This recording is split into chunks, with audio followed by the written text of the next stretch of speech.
You're listening to the Business and Life Podcast, where 7 days a week, proven entrepreneurs share their success stories, failures, and give you true value on how you can build a great business and an awesome life. With your host, Mike Olivas.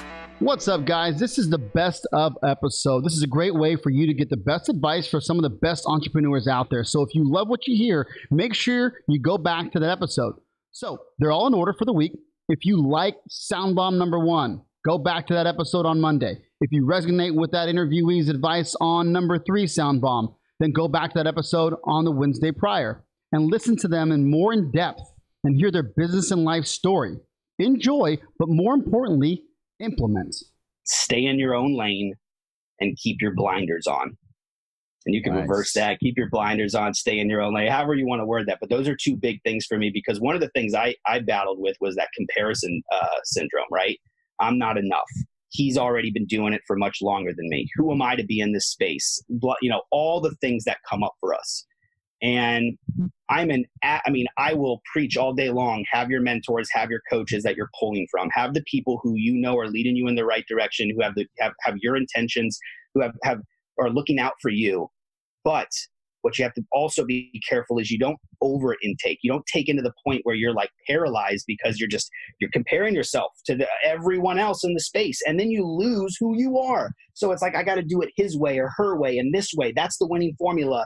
And sure, take pieces that feel right, but don't lose your essence. Don't lose who you are as a coach, as a influencer, as a business owner, as whatever it is that you're doing. Don't lose your authentic self. You have to, that's again, going back to everything we were just saying, that's how you stand out.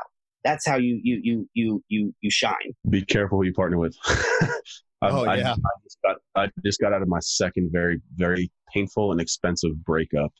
It's like a divorce, man, especially when the stakes are higher, you're making more money. It's very, very, very, very, very painful and very stressful. And again, the more I get into this, the more I realize how valuable not only my time is, but the impact and how I show up to that time. And if I'm stressed out because I'm with lawyers and bullshit and just petty stuff like a little tweet that pisses me off, it takes away 4 hours of my day that should be focused on my other company, right? So these are little things that sometimes are inevitable, like partnerships. I kind of like relationships, like they're not meant to last forever, you know? So you have to be very, very careful with who you partner with, and always make sure that you're going with someone who complements you, that you're not doing the same thing. There should really be no overlap with your business partner, right? You guys have to both handle and manage separate parts of the business. My partner now, who I'm with the Blueprint, and he's basically my partner with everything now. He's in Austin. We've only met each other in person twice, but we work so well together, and we probably only talk like 3 or 4 times a week, but we're both working on the same thing because we both have the same working style. We're very organized. We get stuff done, and we're working on separate parts of the business. We're both making the company money and driving it forward, but like we don't necessarily need to interface unless we talk 3 times a week on the phone. The key word for success in entrepreneurship is leverage. And by leverage, I do not mean debt. I mean leveraging your relationships. 1 + 1 = 3. Okay? You and I can do things individually, but the two of us combined can do a lot more than each of us individually. And that's what you want to do when dealing with other people, is see what the commonality is, what the leverage is, what skills you bring, what skills they bring. Because not only skills, sometimes it's money. There's a lot of different things, but the two of you combined can do all kinds of things that is impossible alone. A lot of entrepreneurs, I find, think they want to do it all themselves. And they can't trust anybody else to do it right. And that limits your growth potential.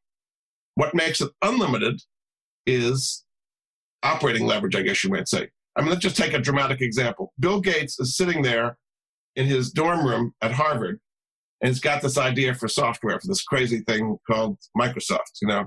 Yeah. He starts doing it, and it's doing well. He brings on a few guys. When 30 years later, it's a billion-dollar company. He's got however many employees he's got working for him, right? Now, he didn't do all that, but he leveraged the talents of other people to serve customers. And now it's a huge enterprise, and he's a multi-billionaire because he's profiting from the work that he started with all these other people working for him. That's the ultimate leverage. right? Yep. That's a kind of dramatic example of it. But no, that's right. In your individual cases, just think it might be your vendor, could be your customer, could be your funding partner. Everybody brings something to the party. And I just find a lot of people don't appreciate the value of leverage and look for leverage. Look for other people who can do things, understand what you do, and understand what they do, and figure out the two of you together how you can really make something happen. And that's the magic of small businesses, employing leverage in the best way.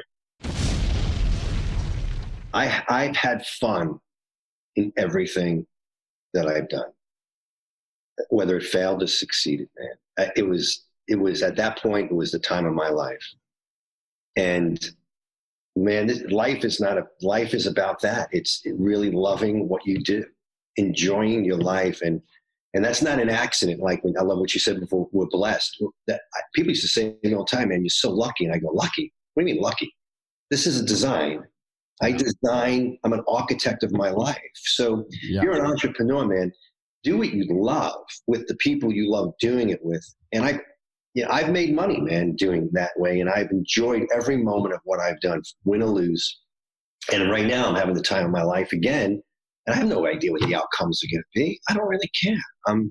If I die tomorrow, I'm dying happy. The most important thing you can learn on anything when it comes to your business is you need to become an excellent marketer. And you need to do it. And the reason you need to do it, and people at marketing sales has this, especially in my world, like, oh, it's so hypey, it's this, it's that. It was explained to me by a guy one day. He goes, this literally was a customer. He goes, hey, I got your stuff, but barely. And he goes, had I known what I was really buying, this is after he attended a course and everything, and he got in there. He goes, once I got your stuff, I understood what you had to offer, and I was, huge. But I just want to let you know, I had that $100, and there were 5 different groups that I was going to give it to. And I would up your game a little bit on your initial because you weren't as convincing as you could have been to do that. And that really had me look and go, what do you so I started looking and I go, oh, yeah, everybody sounds the same. Everybody's going to try to make the same claims. Everybody's going to, and you have to differentiate yourself. You have to really get out there. Yeah. And you got to really find out what are their concerns. I think I'll just give an example for this. And I would ask everybody that has business to do the same thing. I'm going to give you a self-defense thing, but it applies to everything. Yeah. The fallacy is in self-defense, everybody wants to, if you're a self-defense instructor, self-protection instructor, you think everybody wants to learn self-protection. They want to learn. They want to be like you, And what you realize is people don't want that. I have a friend in the industry, a guy named Tony Blauer, and I think he, through a very aggravated conversation with somebody on a plane, came up with the best approach to where most people are. And in our world, he had a woman who sat next to him. It was a long flight. He had just got off of a seminar. He was exhausted, didn't really want to talk. And this woman asked him, oh, hey, what do you do? And before thinking, he said, oh, I teach self-defense. And she said to him, and he could just tell, he goes, oh God, it just opened the door for her. Yeah. And she goes, oh, I've always wanted to learn self-defense, blah, blah, blah, blah, blah. And she just litany of all these things of what she did. And he just stopped her cold. And he said to her, he goes, no, you don't want to learn self-defense. She goes, no, I really did. He goes, no. He goes, if you wanted to learn self-defense, you'd be like me. He goes, you'd be immersed in this stuff. It would be everything that you want. And nothing could stop you if that's what you wanted. He goes, what I think you are trying to say is, how do I live a life that minimizes the chance that I'd ever need self-defense? And I can help you with that. And to me, once I understood that systemic change, my whole business changed. Because I wasn't going after the hardcore fighters. I was going after the people that really, they know they need something, but they're not sure. And they have this image that only the physically elite can learn this stuff. Right. And to me, the real challenge and the real focus and an increased customer base that, oh, by the way, in my world, most people aren't even going after, even though it's a very lucrative customer base. I never would have discovered that if if I didn't actually find out what my customers really want versus what they say they want. They don't all, you have to go by actions, not necessarily words all the time. And that takes some really, really good research. It takes, you actually, I would suggest to everybody, if you haven't talked to your customers, literally talk to your customers on the phone in a while, that probably be the best use of your time. If you just gave yourself 45 minutes to an hour, just called a bunch of current people that have bought your product or haven't bought your product. Maybe they're an abandoned cart or something like that. Get them on the phone, talk to them. What was it? What was the decision to buy? What was the decision not to buy? And I think both answers will probably be super enlightening because it's probably not what you think. If you can find something that you are just so passionate about, that you care so much about, and match that with a white space in the market and your skill set, you will be amazed at what you can do. I think it brings out the superpower in all of us. I think it's actually what the world needs. The only way every industry gets better is when amazing talent shows up. I can't be a musician. Like, there's no point in me like trying to add that to the world. This is my talent. This is what I care about. I see how happy it makes people. I see the positive effect it has on the food industry. So why not lean into that?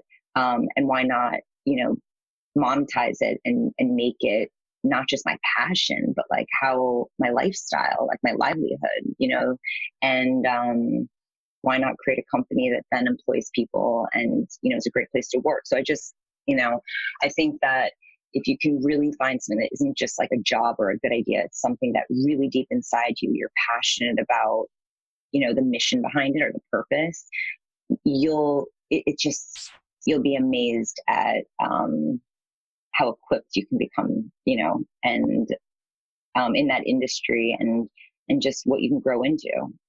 Because I think when we really care, you can do amazing things. When we don't care that much about things, you don't give it your all.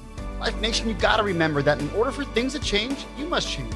And in order for things to get better, you must get better. You just got better by hanging out with me, Michael Libas, and the Business and Life Nation. So come back tomorrow because I'm here dropping sound bombs 7 days a week, baby. If you'd like to subscribe, please do, so you can take action and execute. See you tomorrow.